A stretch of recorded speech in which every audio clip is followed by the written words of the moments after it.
Queridos hermanos, qué hermosa oportunidad de poder estar juntos nuevamente. Vamos a leer en esta oportunidad un texto de la Escritura que se encuentra allí en 2 de Corintios capítulo 6, verso 3, y luego hacer un breve comentario. ¿Qué les parece? El texto en cuestión dice así: no damos a nadie ocasión de tropiezo en nada, para que nuestro ministerio no sea desacreditado. Más bien, en todo nos presentamos como ministros de Dios, en mucha perseverancia, en tribulaciones, en necesidades, en angustias. La carta de presentación del siervo de Dios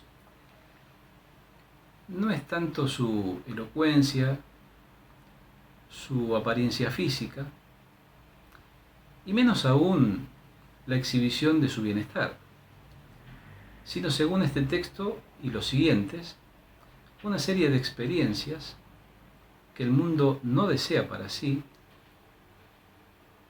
que entre otras cosas modelan nuestro carácter y orientan nuestras virtudes. De esto se trata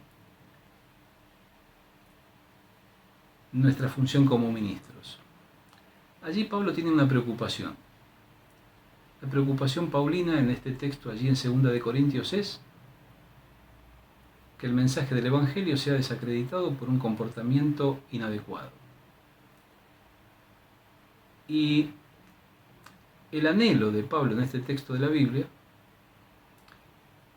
con el cual él se identifica, es poder presentarse como ministro, como servidor. Y dice, como hemos leído, en mucha perseverancia, en tribulaciones, en necesidades y en angustias. Quiera Dios que nosotros también tengamos esta mirada de estar con una actitud cautelosa en virtud de aquellas cosas que podemos o no hacer, pero también de presentarnos, es de aceptar el reconocimiento cuando ese reconocimiento está orientado a aquellas actitudes que son reconocibles en la Biblia como características de la cristiandad. Hay algunos textos en la Biblia, en Colosenses, que también utiliza la misma estructura gramatical. Me parece interesante que nosotros los mencionemos porque nos van permitiendo comprender por qué es importante a veces o siempre tener en cuenta que la Escritura utiliza absolutos. En un tiempo en donde todo es relativo, en donde triunfan los grises, en donde se pretende una inclusión que no observe con detalle la procedencia de aquellas cuestiones que se intentan agregar, que nosotros vayamos al libro para darnos cuenta que a veces Dios dice no, a veces Dios dice nada, a veces Dios dice ninguno. Colosenses capítulo 2, verso 4 dice: y esto lo digo para que nadie os engañe con palabras persuasivas. Recuerda que lo estuvimos analizando. Colosenses capítulo 2, verso 8 dice: mirad que nadie os engañe por medio de filosofías y huecas sutilezas. Allí no solamente ten cuidado con el engaño, pero también con ese conjunto de medias verdades o mentiras que se argumentan con astucia para confundirte y debilitarte. Dice 2.16, por tanto nadie os juzgue en comida o en bebida. Dice que no exista nadie que se entremeta en aquellas cuestiones que tú decides, lo cual, abrimos un paréntesis, no significa que nosotros podemos decidir sobre todos los aspectos de nuestra vida. Tendríamos que hacer una extensa alocución sobre qué es y lo que no es el libre albedrío y qué significa en realidad. Mira, nosotros tenemos que someternos completamente a la voluntad de Dios. Somos libres cuando somos plenamente obedientes. Así que hay limitaciones, tenemos que estar dispuestos a sujetarnos, lo cual implica que Dios tiene que tener el control pleno. ¿Qué lugar ocupa el libre albedrío en este escenario? Yo le desafío a que usted estudie sobre este particular analizando en detalle y va a descubrir muchas verdades. Y estas verdades se componen en principios que son aplicables a la vida. Colosenses 2.18 dice: nadie os prive de vuestro premio. Recuerda, en nuestro anterior encuentro hablamos sobre este texto, pero allí dice nadie.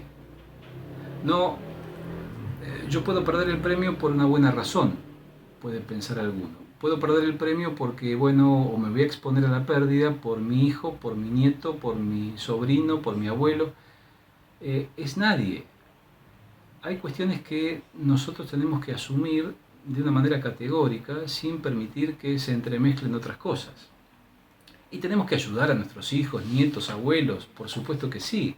No es esto lo que está diciendo el texto, sino cuando la emoción afecta nuestros sentidos y nosotros elaboramos cognitivamente nuestras sensaciones al punto que nos desorientan en términos espirituales. Vaya, cuántas cosas hay allí para exprimir y sacar. Qué bonito sería, qué lindo que tuviéramos tiempo en abundancia para ahondar en estas verdades. Y llegamos ahí a 2 Corintios 6:13, en donde se ocupa del ministerio y de qué tenemos que hacer. Dice que nos presentemos como ministros. Allí la palabra presentar es interesante porque puede traducirse como nos recomendamos. ¿Cómo se recomienda a usted? ¿De qué manera usted asume su función? ¿Quién es usted? La Escritura dice de que somos embajadores de Cristo, como si Dios rogase por nosotros. Así que tenemos una función digna. Muchas veces he tenido que trabajar con mi carácter para estar a la altura de lo que tengo que hacer, pero también para asumir el 100% de esta posición extraordinaria. Trabajando de lavaplatos, muchas veces atendí o asistí a embajadores, es decir, estuve en embajadas: Italia, Alemania Oriental, Alemania Occidental, Francia, Brasil, en todas ellas, Canadá, en todas ellas experimenté cosas particulares, pero en una de ellas muy especial tuve la oportunidad de mirar entre la endija de una puerta cómo el embajador que terminaba su trabajo partía nuevamente a su país, era saludado por todo el cuerpo diplomático que reside en la República Argentina. Y allí se observaba claramente la postura del dignatario y de la recepción del saludo afectuoso o formal de aquellos que le estaban diciendo hasta luego o hasta siempre. No siempre nosotros asumimos nuestra posición, no estamos convencidos de quiénes somos y tenemos que restablecer esta idea no para sentirnos superiores, sino para no entremezclarnos en cuestiones que están por debajo de nuestra dignidad. Es decir, no podemos permitirnos a nosotros mismos incurrir en comportamientos y conductas que son características o característicos de personas que tienen otra finalidad en la vida, que realizan otro tipo de actividades o que ignoran que pueden llegar a tener este mismo privilegio. No es para que andemos sacando pecho o andemos mirando a las personas por arriba del hombro, pero para que nosotros tengamos en claro quiénes somos y qué debemos hacer. Dice la Escritura que se recomiendan en paciencia, en las tribulaciones, en necesidades. Mire, es interesante la expresión necesidad, un estado angustiante, especialmente uno que surge por asuntos de necesidad. ¿Cuántas personas tienen necesidades en este tiempo? ¿Cuántos hermanos en la fe?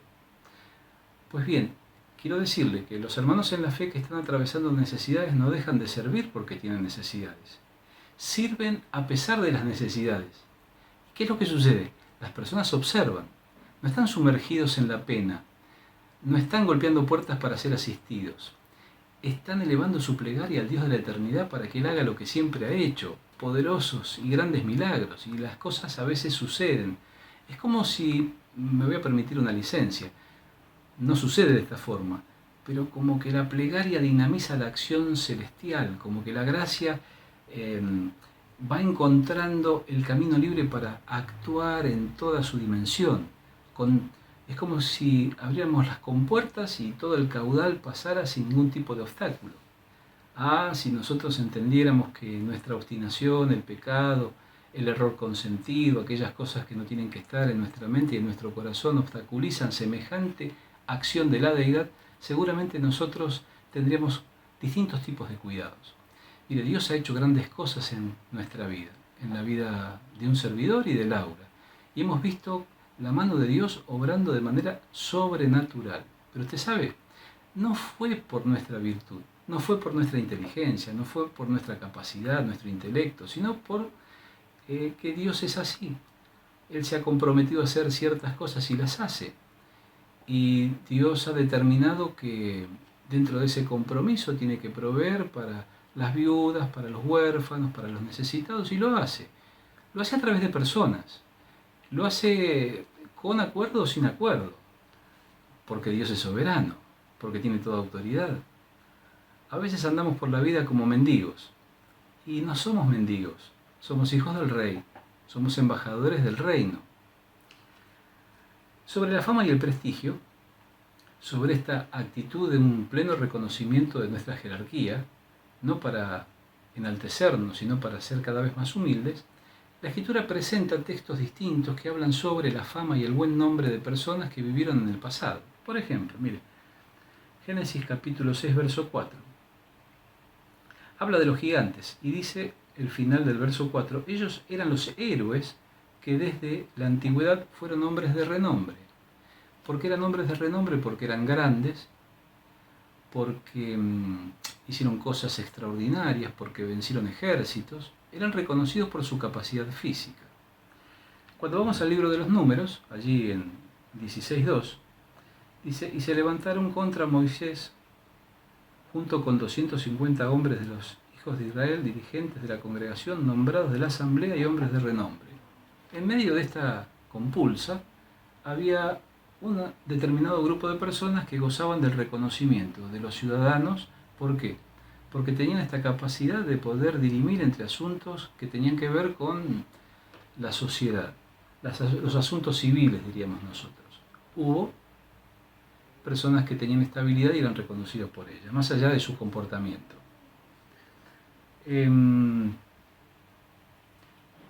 Esto es interesante. Pablo ahora nos vamos al Nuevo Testamento, va a reconocer en Gálatas capítulo 2, verso 2, algo muy importante. Dice, pero subí de acuerdo con una revelación y les expuse el evangelio que estoy proclamando entre los gentiles. Esto lo hice en privado ante los de reputación, para asegurarme de que no corro ni he corrido en vano. Mire, Pablo, un hombre que predicaba el evangelio exitosamente, que en sus viajes misioneros fundó iglesias, se fue a hablar con aquellos que habían conocido al Señor Jesús. Algunos de ellos capitaneaban, tenían autoridad allí en la iglesia en Jerusalén, y les expuso qué era lo que él hacía, cómo lo hacía y el resultado que tenía, para asegurarse de que estaba haciendo las cosas bien, de que no estaba de pronto incurriendo en errores que le privaran a él del 100% del reconocimiento que Dios le prometió que iba a tener en los cielos. Importante, ¿eh? Seguidamente dice en Gálatas capítulo 2, verso 6, sin embargo, aquellos que tenían reputación de ser importantes, quienes hayan sido en otro tiempo, a mí nada me importa, Dios no hace distinción de personas, a mí a la verdad los de reputación no me añadieron nada nuevo. No está diciendo que los de reputación eran hombres que podían de pronto desestimarse. No, está diciendo allí, el Espíritu Santo me capacitó. Desde el momento en que me encontré con Jesucristo allí camino de Damasco, al punto de que adquirí leyendo la Escritura y en compañía de mis hermanos en la fe, todo el conocimiento doctrinal y escritural necesario para desarrollar mi actividad con efectividad. Me encontré con personas que no pudieron añadir a lo que yo ya sabía. Eso es más o menos lo que dice. Nosotros tenemos que darle gloria y gracias a Dios porque el Espíritu Santo sigue entrenándonos. ¿Cómo nos entrena? Cuando nosotros vamos a la palabra de Dios, la leemos, la atesoramos en nuestro corazón, la ponemos en práctica, Dios reconoce con resultados y vuelta el ciclo se produce, volvemos a descubrir principios o mandamientos que tenemos que llevar a la práctica y los practicamos y el hecho tiene distintos tipos y grados de resultados. Esa verdad queda impresa en nuestro corazón y el Señor nuevamente nos enseña otra verdad. Y así vamos creciendo y desarrollándonos como hijos e hijas de Dios. Mire qué gran cosa, los de reputación. Hoy también hay personas que tienen este prestigio, que tienen muchos más años que nosotros y un recorrido más extenso. Aprovechamos su consejo. Oramos por ellos para que Dios les dé mucha vida más, para que puedan seguir comunicando a las generaciones venideras aquello que formó parte de su experiencia personal. Pero las experiencias no tienen que traspolarse de generación en generación, porque lo que fue útil hace 40 o 50 años atrás, hoy tal vez se ha envejecido y requiere algún retoque porque la sociedad ha cambiado, ha mutado. Y la sofisticación del pecado se ha extendido a horizontes insospechados. ¿Comprende? El pecado se ha sofisticado. Los errores se han diversificado. Necesitamos no solamente el conocimiento de la Escritura y la experiencia de nuestros hermanos que han vivido, sino que además necesitamos la luz que el Espíritu Santo puede darnos para ahora aplicar ese conocimiento, esa experiencia en situaciones que son totalmente distintas. Que el Señor te ayude en este tiempo a ser un representante de Jesucristo, a comportarte como un embajador, a reclamar justamente el reconocimiento a través o a partir de una conducta apropiada. Si esto es una realidad en tu vida, seguramente eres un hombre más humilde, una mujer más humilde, más cariñoso, más generoso, más dadivoso, más gentil, más amable. Vaya, todas estas características extraordinarias que nos distinguen. Tenemos la obligación de ser sal y luz. No te atrevas, querido hermano, a privarte del privilegio. Que así sea para la gloria de Dios.